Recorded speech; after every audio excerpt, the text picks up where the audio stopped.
Hello, Nails Mode Fam!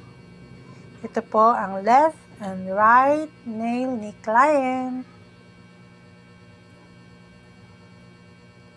Medyo siksik po yung mga dumi sa nails ni client. Yung ganitong klase po talaga ng kuko, more on siksikin po talaga siya sa dumi.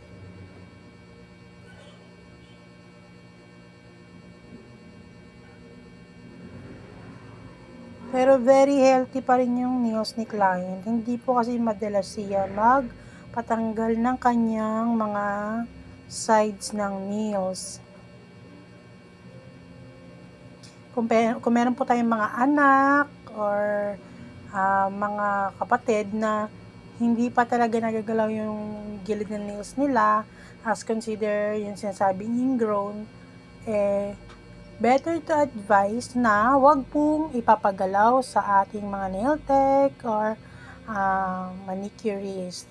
Dapat before mag-start si manicurist, sabihan agad na wag mo na gagalawin yung mga sides, wag katin. Kasi po ay protection din po ng nails po natin yan. Ang tatanggalin lang po nila is yung dry skin po, yung mga nakalabas po. Kasi pag virgin naman po ang gilid ng nails, hindi tinatanggalan ng ingrown, wala naman po yan halos dry skin sa loob. Yung kinukuha na halos balatan yung gilid.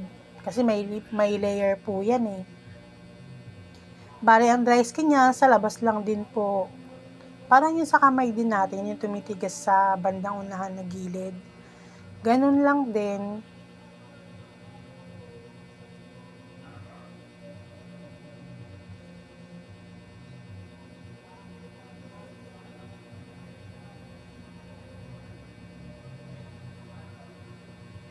Ito, napakasimple lang ng linis namin ni client. Kasi nga,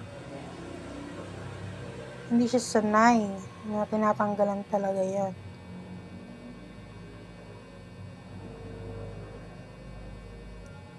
Medyo masiksik lang talaga, tsaka pepersahin makuha yung dumi.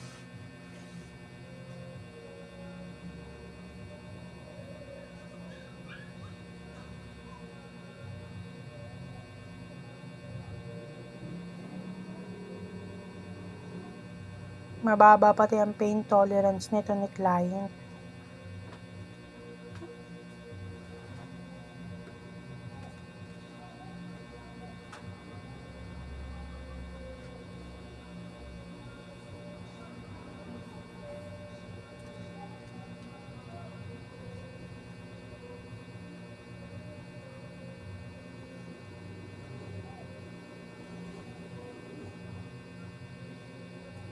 Medyo nasasaktan nga sa dito sa pagkuha na ng dumi, pero sabi ko hindi pwedeng pastakan natin ng dirt yung ating gilid na nails.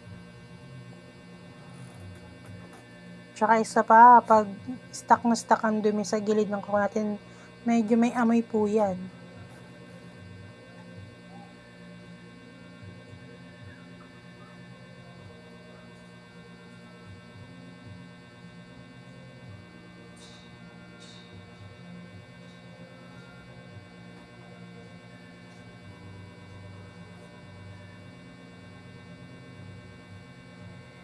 Ito naman po yung kabilang nail tonic line. O diba, mayroon din mga nakasiksik na dumi.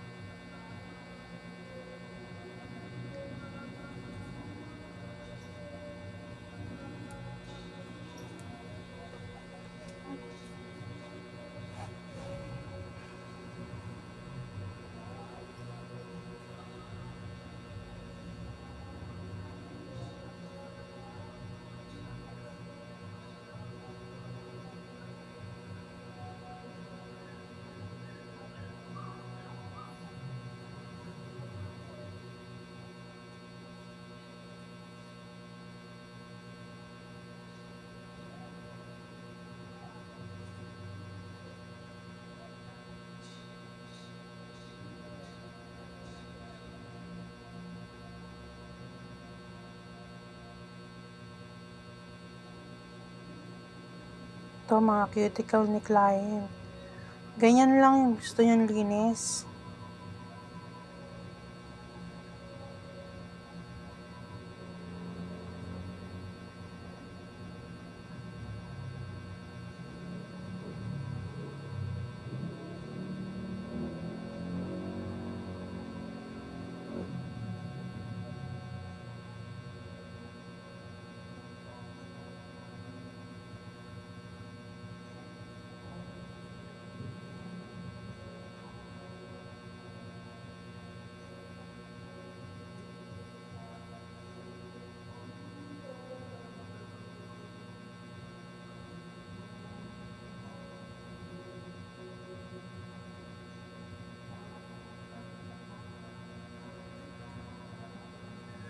Alam niyo yung mga hindi masyado nagpapatanggal ng gilid, ang gaganda ng kuko nila. Yung mga hindi halos magpatanggal ng gilid. Perfect pa yung kanilang nails. Yung iba square na square talaga yung shape sa mga kababaihan.